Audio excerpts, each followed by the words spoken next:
Bom dia. É bom estar aqui com vocês de novo. Vamos abrir nossas Bíblias em Filipenses 1. Enquanto vocês abrem suas Bíblias aí, eu queria falar um pouco de novo aqui sobre aquilo que nós falamos na semana passada, lembrar um pouco como é uma série, o bom de uma série é que você pode sempre voltar atrás, lembrar do que foi dito, e ter esse segmento, né?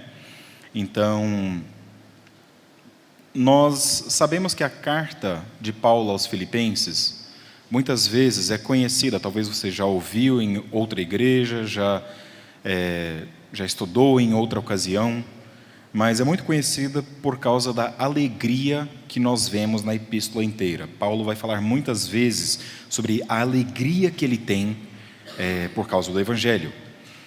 Ao mesmo tempo, na epístola aos Filipenses, Paulo vai falar também bastante sobre o seu tempo na prisão, que ele estava no cárcere, né? Então, isso também faz parte daquilo que nós sabemos do livro de Filipenses. Mas outra coisa, muitas vezes, que é enfatizada quando as pessoas fazem estudos ou leem o livro de Filipenses, é essa luta interna de Paulo entre o sofrimento que ele está passando, a realidade dele, mas ao mesmo tempo aquela alegria que ele sabe que ele tem por causa da vida que ele tem em Cristo. Nós acabamos de cantar, o viver é Cristo. Essa frase vem diretamente do texto que nós vamos pregar semana que vem, mas vem diretamente aqui de Filipenses capítulo 1, o viver é Cristo.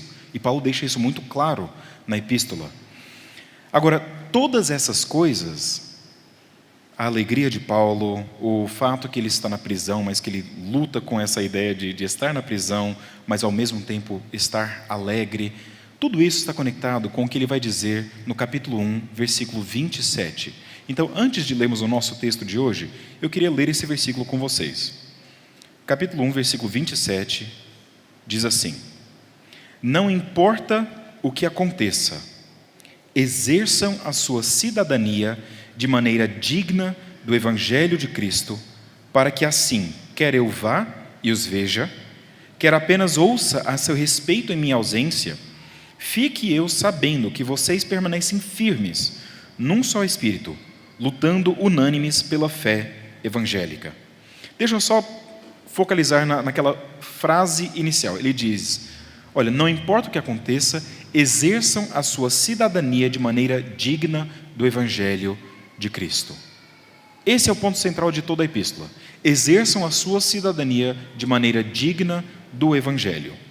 Então, o que nós vimos, na verdade, na semana passada, é que logo ali, na saudação que ele faz aos filipenses, e também depois, quando ele vai falar sobre a oração que ele tem por eles, do versículo 3 até o versículo 11, ele vai dizer, tudo isso está intimamente conectado com o Evangelho. Aliás, deixa eu pausar aqui, porque eu sei que tem muitos aqui que são membros da igreja, mas toda vez ou outra tem visitantes também, e é bom a gente lembrar o que é o Evangelho. O Evangelho é o centro do que é ser cristão.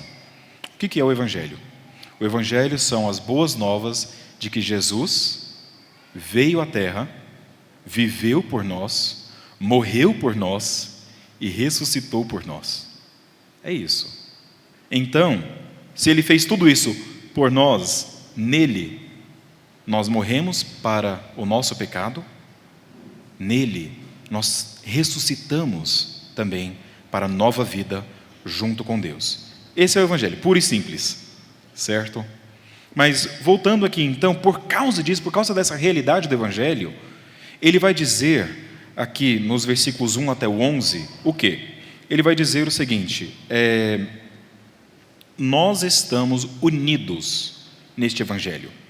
Nós temos uma parceria que é diferente de qualquer sociedade humana que existe fora do Evangelho. Porque no Evangelho, eu pertenço a Cristo, você pertence a Cristo, e nosso relacionamento, então, não é um relacionamento de Paulo e os filipenses, mas de Paulo e os filipenses unidos com Cristo. Então falamos sobre isso, falamos como que é importante que nós servimos a um Senhor e que existem elos mais fortes do que qualquer cadeia humana que ata os filipenses a Paulo, que ata nós uns aos outros, porque nós estamos em Cristo. E isso então é a parceria do Evangelho, a parceria no Evangelho, digamos assim, né? Hoje nós vamos ver uma coisa muito importante. A gente pode resumir o versículo 12 até o versículo 18 na seguinte frase: o Evangelho avança. Certo? O Evangelho avança. Bem simples.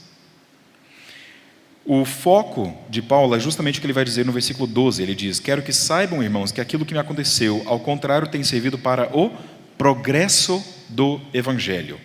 Então, o Evangelho avança. É isso que ele vai dizer nesses versículos aqui. Isso é muito importante para nós lembrar que o Evangelho, sim, é a notícia, são as boas novas daquilo que Jesus fez, são as boas novas daquilo que Jesus é. Ele é Senhor, certo? Ele é o Cristo, o Messias, como nós falamos na semana passada. Mas é muito importante lembrarmos que esse Evangelho não é estático, mas que o Evangelho progride, ele avança. Então, esse é o foco nosso hoje. Vamos ler o texto e depois eu gostaria de orar com vocês. Vamos ler Filipenses capítulo 1, do versículo 12 ao 18. Eu vou ler na nova versão internacional, NVI, mas vocês podem acompanhar em qualquer versão que tiverem aí. Quero que saibam, irmãos, que aquilo que me aconteceu tem, ao contrário, servido para o progresso do Evangelho. Como resultado, tornou-se evidente a toda a guarda do palácio e a todos os demais que estou na prisão por causa de Cristo. E os irmãos, em sua maioria, motivados no Senhor pela minha prisão, estão anunciando a palavra com maior determinação e destemor. É verdade que alguns pregam Cristo por inveja e rivalidade, mas outros o fazem de boa vontade. Estes o fazem por amor, sabendo que aqui me encontro para a defesa do Evangelho. Aqueles pregam Cristo por ambição egoísta, sem sinceridade, pensando que me podem causar sofrimento enquanto estou preso. Mas o que importa? O importante é que, de qualquer forma, seja por motivos falsos ou verdadeiros, Cristo está sendo pregado, e por isso me alegro. Vamos orar. Senhor, nós te agradecemos pela Tua palavra, te agradecemos que o Evangelho avança hoje. Pedimos que neste momento o Senhor avance também o Evangelho em nossos corações, que as nossas vidas possam ser luzes que reflitam a luz que vem de Ti. Em nome de Cristo que nós oramos. Amém. Você já parou em algum momento da sua vida e já se perguntou se tudo isso vale a pena? Se vale a pena mesmo ser cristão? Não estou dizendo assim, aquela duvidazinha rapidinha que vem, você esmaga na hora ali, mas de parar e pensar mesmo. Será que isso vale a pena?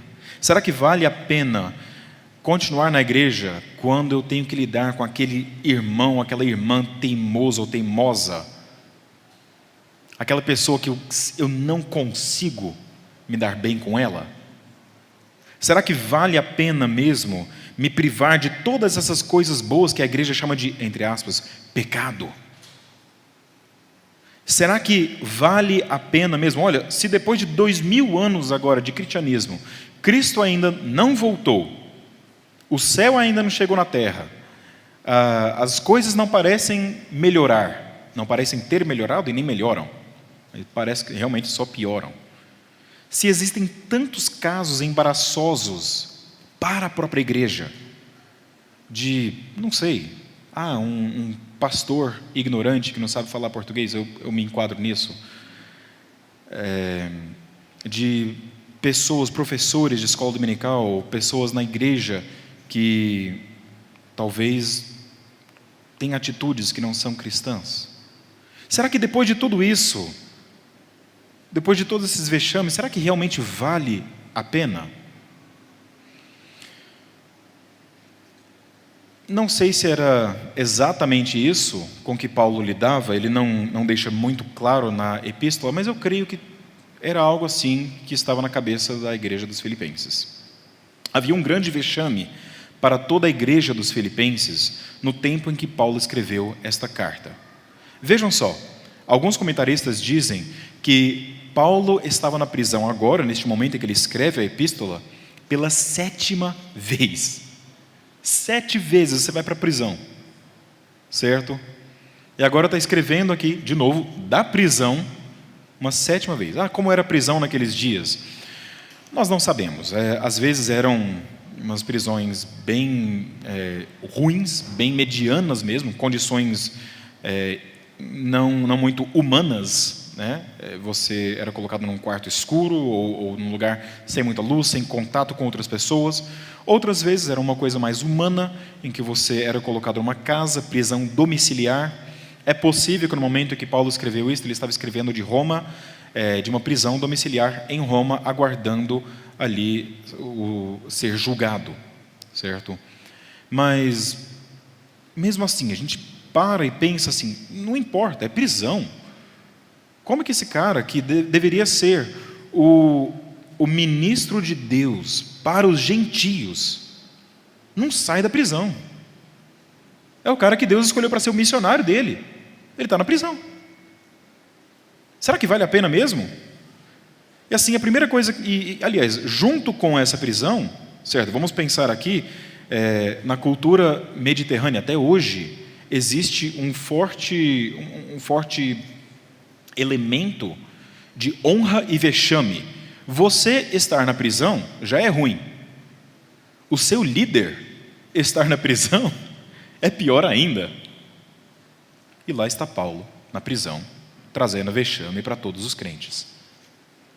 Então, a primeira coisa que Paulo vai fazer, quando ele abre a carta, ele já, primeiro, fez a saudação, do versículo 1 a 2, do versículo 3 ao versículo 11, ele mostra a oração que ele tinha para a igreja dos Filipenses. Do versículo 12, a primeira coisa que ele vai fazer é endereçar o elefante que está na sala, certo? Ele vai dizer: quero que saibam, meus irmãos, que aquilo que me aconteceu, isto é, as minhas cadeias, estar na prisão, tem ao contrário servido para o progresso do Evangelho. Note que ele deixa rapidamente de falar de si mesmo e ele vira ao contrário para o Evangelho.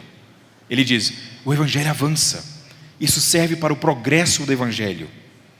Não existe nenhuma circunstância adversa que impeça o progresso do Evangelho, e nem existe nenhuma motivação pecaminosa que possa impedir o progresso do Evangelho. E é isso que ele vai dizer nesses versículos aqui, essas duas coisas. O Evangelho avança, bom, esta é uma coisa, né? Mas como assim que ele avança?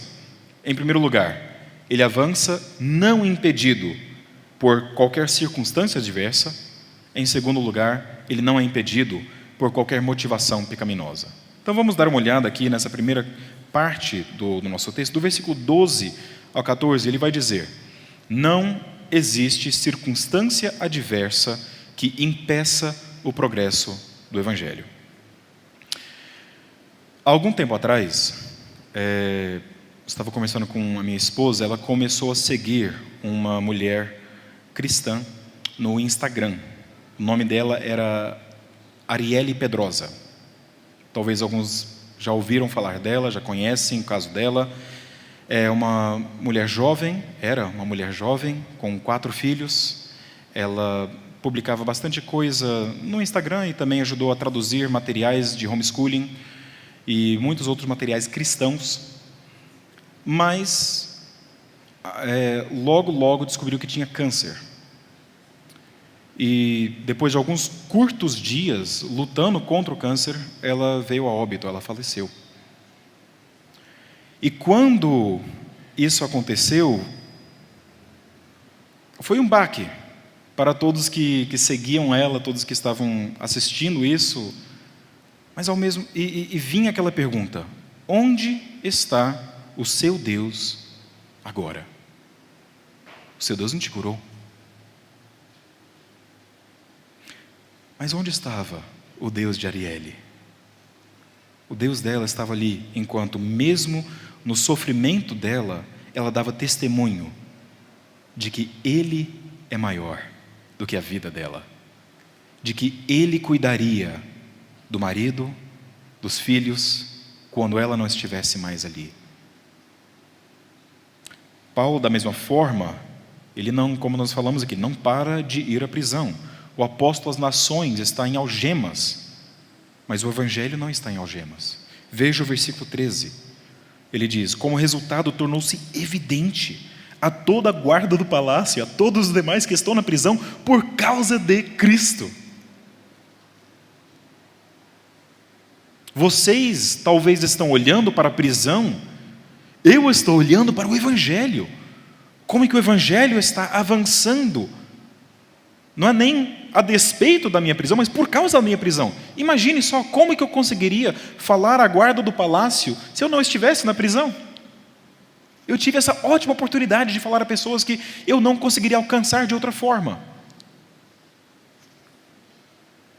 Eu acho interessante aqui, a versão NVI traduziu aqui, por causa de Cristo. Você vai ver essa mesma frase na Nova Almeida, você vai ver essa mesma frase na tradução bíblica NVT, e tem outra versão chamada Almeida Revista Atualizada que diz em Cristo. E realmente, na língua grega, de novo, eu sou professor de grego e de hebraico, então às vezes eu vou trazer umas coisinhas de grego e hebraico aqui para vocês, mas na língua grega ali está essa frase estranha, em Cristo. Como assim? Eu estou, veja que ele diz, né, na prisão em Cristo. Isso não faz muito sentido, né? Estou na prisão em Cristo. Como assim? Ele não está dizendo que ele está encarcerado em Cristo, não é isso. Mas ele está dizendo realmente, claro, em primeiro lugar, é por causa de Cristo, mas em segundo lugar, ele convida a igreja a enxergar que as circunstâncias adversas pelas quais ele passa são circunstâncias que ocorrem em Cristo. Que o sofrimento pelo qual ele passa é um sofrimento que ele passa em união com Cristo, junto com Cristo. Foi Cristo que me trouxe a essa cadeia. É o que Paulo vai dizer. Olha, existe uma história antiga, que é a própria história do Evangelho. Eu resumi no início aqui o que era o Evangelho. Deixa eu abrir um pouco mais o leque, explicar um pouco mais o que é o Evangelho. Porque o Evangelho, embora a gente possa dizer, Jesus veio, viveu, morreu, ressuscitou por nós, sim, esse é o cerne do Evangelho. Mas por que ele veio? Porque milhares de anos atrás, certo, Adão e Eva pecaram. Os nossos primeiros pais pecaram. E naquele pecado, então, quando houve aquele pecado, aquilo veio porque Satanás, o inimigo de toda a raça humana, o inimigo de Deus, disse: opa, aqui está o homem, aqui está a mulher, eles foram criados à imagem de Deus, deixa eu ver o que eu consigo fazer para trazer dano a Deus. Eu vou trazer dano a Deus através da sua imagem, através da criação favorita dele. Eu vou então corromper essa imagem. Existe essa guerra então, antiga, de Satanás contra Deus, através daquilo que ele vai fazer contra a humanidade. Então ele tenta corromper essa imagem, mas no momento em que Deus diz, bom, agora realmente o ser humano pecou, em vez dele dizer, Eva, Adão, vocês estão ali aliados com a serpente, eu vou matar os três. Ele diz, serpente, você é maldita, e o descendente da mulher vai esmagar a sua cabeça. Naquele momento ele cria uma linha ali entre os homens e a serpente, os homens com Deus e a serpente contra Deus.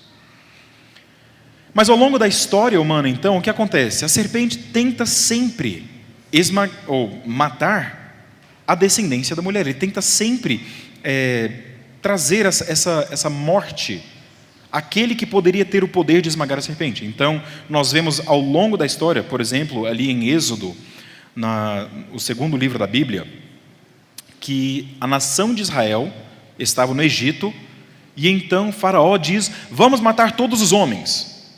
E por um lado, se a gente matar todos os homens, nós temos as mulheres, podemos ter filhos com elas, e eventualmente não existirá mais essa nação. Por outro lado, se nós matarmos todos os homens, talvez a gente mate esse descendente aí que vai trazer ruína à serpente. Mais tarde, no livro de Esther, a minha filha é chamada Laura Esther. Então, para ela, o livro favorito da Bíblia é Esther, né? E no livro de Esther, nós temos outra história de um homem chamado Amã. E Amã tenta de novo exterminar todos os judeus. Por quê? Olha, por um lado, porque ele está com raiva de Mardoqueu, ou Mordecai, dependendo da sua Bíblia, aí vai traduzir diferente o nome do homem. Mas por um lado ele diz, eu não gostei do cara, eu vou matar toda a raça dele. Mas por outro lado, Satanás está ali por trás também, mexendo nos pauzinhos para tentar destruir o descendente. Quando nós chegamos em Mateus e Jesus chega, Mateus capítulo 2, Jesus chega ao mundo e Herodes, o rei, ouve de um outro rei que chegou, encostei no microfone aqui. Herodes diz o quê? Eu vou matar todos os meninos de 2 anos para baixo. Existe essa guerra, até que finalmente Satanás consegue matar Jesus.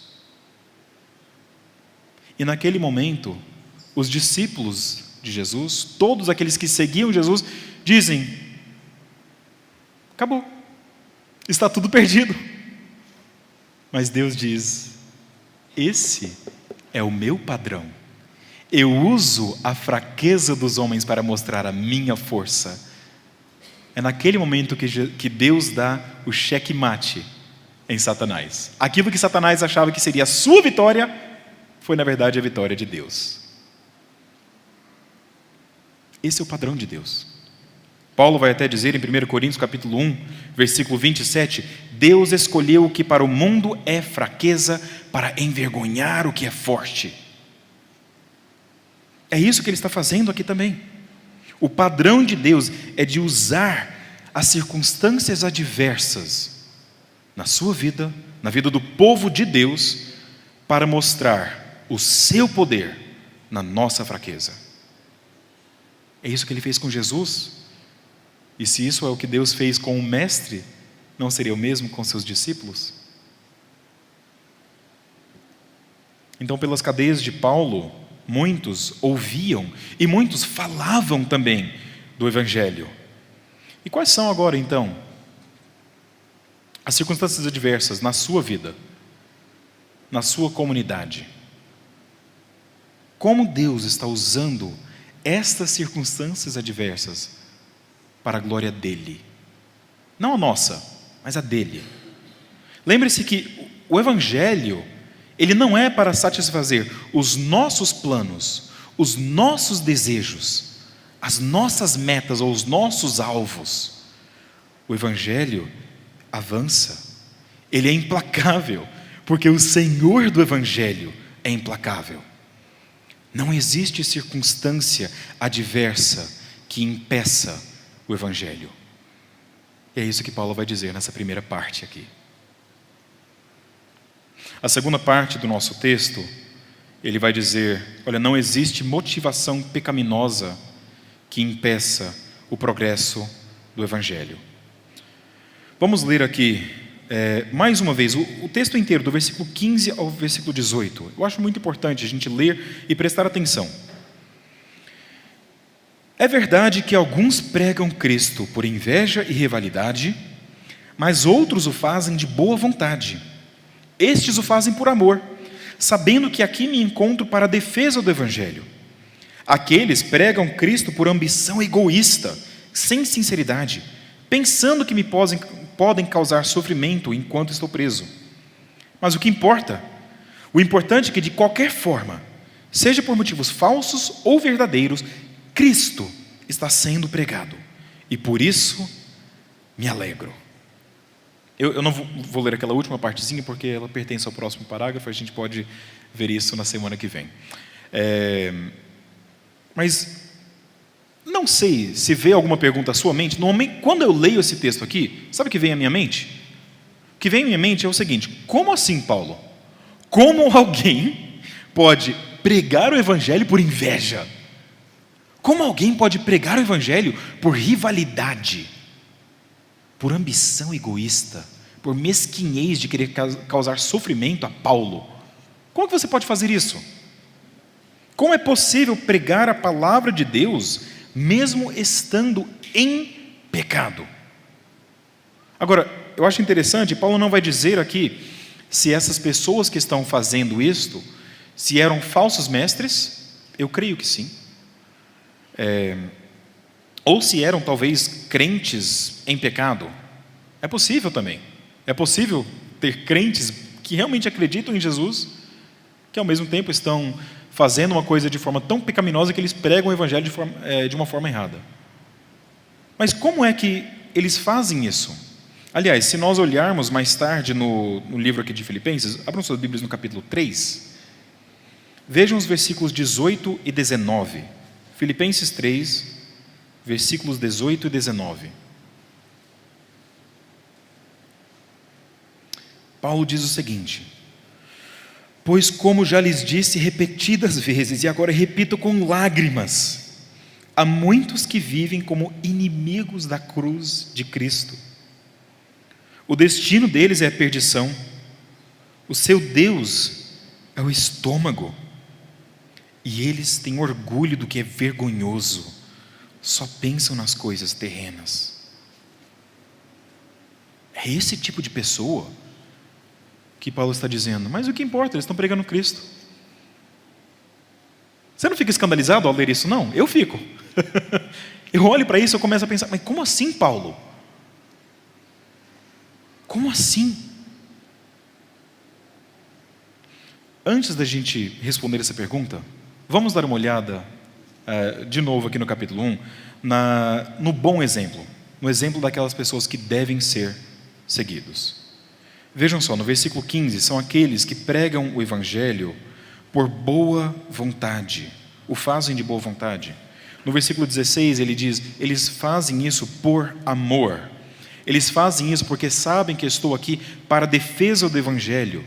Eu acho interessante essa frase, porque Paulo está na prisão, ele está falando sobre a sua situação na prisão, mas ele não diz quem está no tribunal é Paulo, ele diz quem precisa de defesa aqui é o evangelho.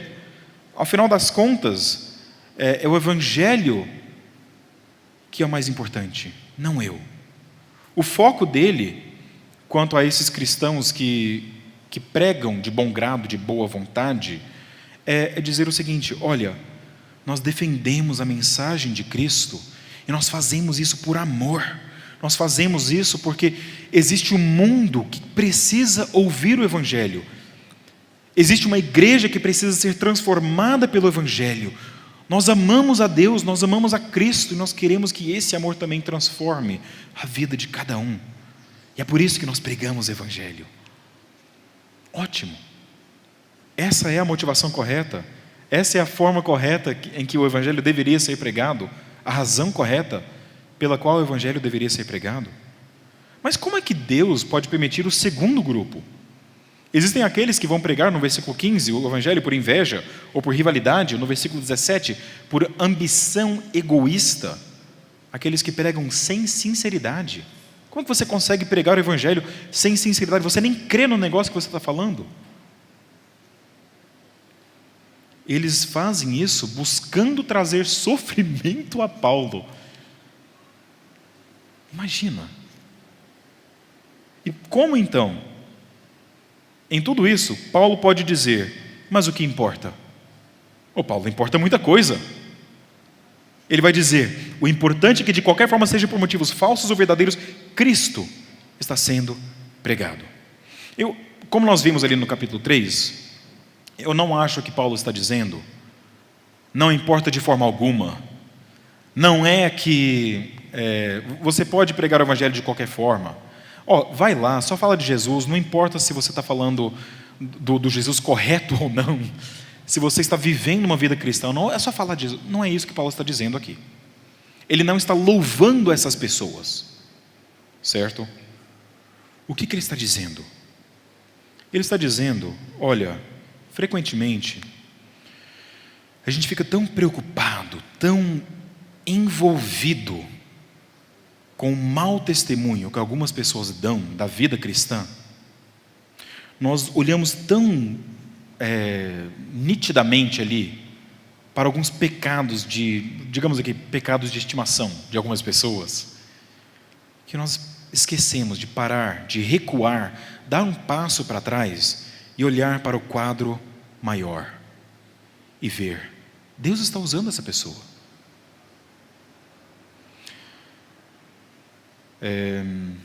Olha, como alguns de vocês sabem, a minha esposa é indiana. E na Índia, a Índia foi colonizada pelos ingleses, certo? E muito do que os ingleses faziam, quando eles colonizaram a Índia, quando eles colonizaram várias partes da África, eles diziam, nós vamos para pregar o Evangelho e trazer civilização ao bárbaro. Eles conectavam as duas coisas como se fosse uma coisa só. Certo? Não são, mas é isso que eles diziam. E realmente, muito do que eles chamavam de evangelho, que foi pregado na Índia, foi até um falso evangelho. Mas não havia uma mensagem de Cristo na Índia. Não havia uma mensagem de Cristo na África, não havia uma mensagem de Cristo na China. E hoje, a despeito de todos os pecados e motivações erradas e pecaminosas daquelas pessoas que trouxeram o Evangelho para aqueles lugares, hoje existem igrejas naqueles lugares.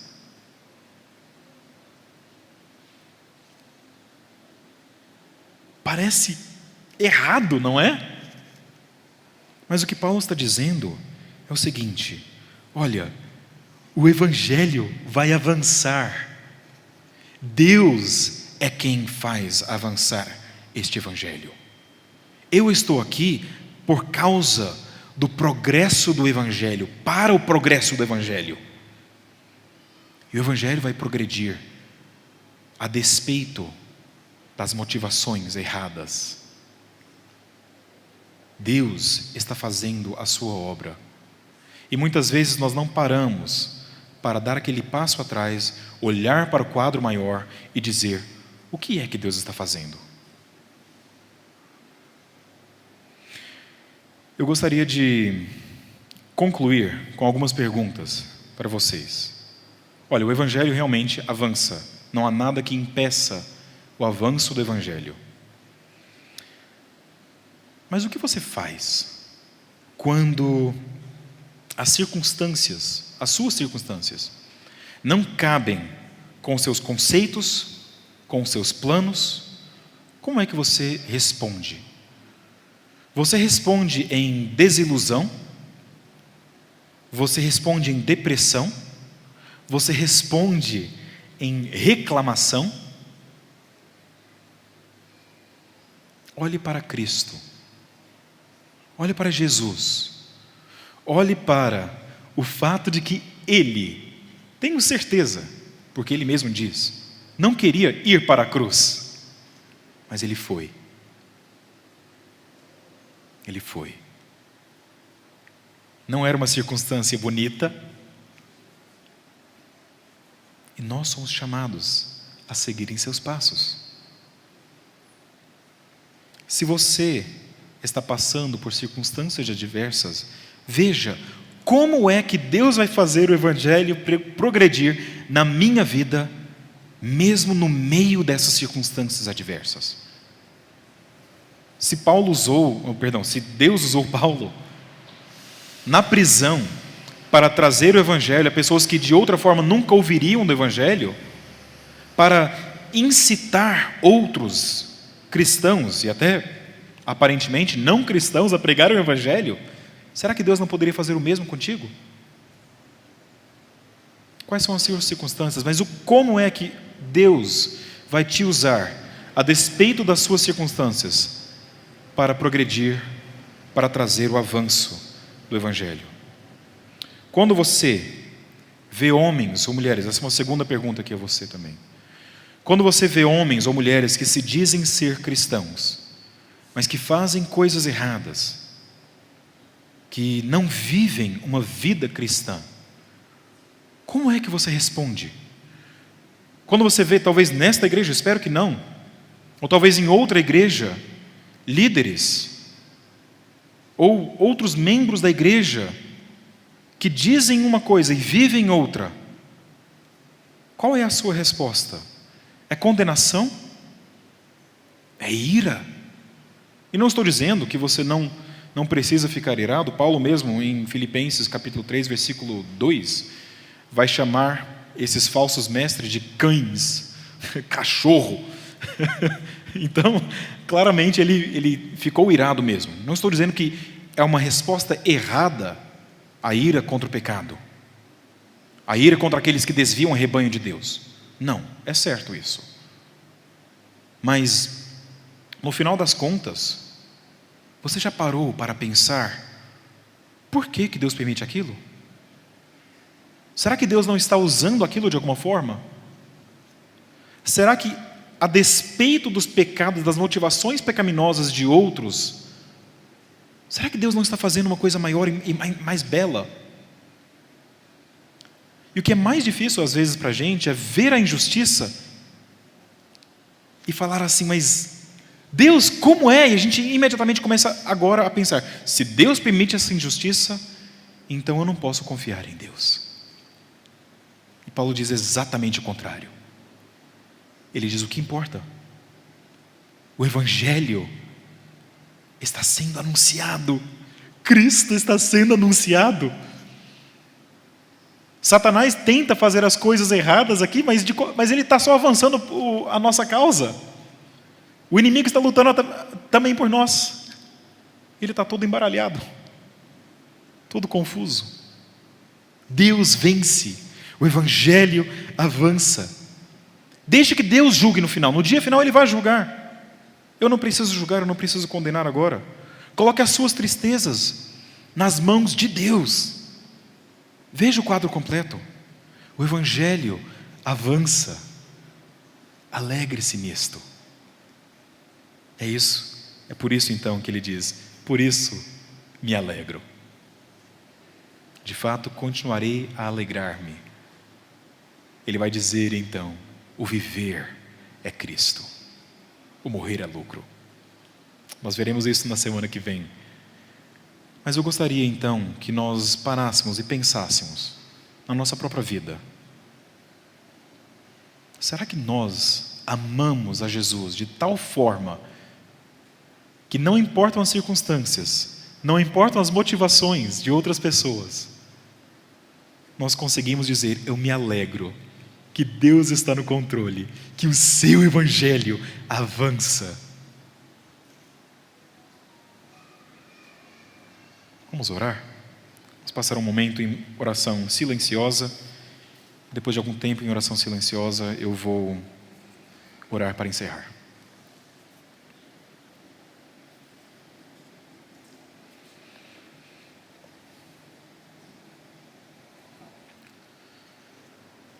Senhor Jesus, nós te agradecemos pelo teu amor, que até hoje nós não conseguimos medir, não conseguimos completamente compreender. Nós te louvamos, porque este amor te levou à cruz por nós. Nós te louvamos porque essas boas novas do Evangelho são boas novas que não se calam. Ajude-nos, ó Pai, a olharmos para o mundo com as lentes do Evangelho, a não enxergarmos apenas as nossas circunstâncias, a não enxergarmos apenas o pecado, as motivações erradas de outros homens e mulheres, mas de enxergarmos a obra que o Senhor faz, o avanço e o progresso maravilhoso do teu Evangelho, de que Jesus é Rei. E ajude-nos, ó Pai, a nos alegrarmos cada dia mais e mais neste nosso Senhor e Salvador. É no nome de Jesus que nós oramos. Amém.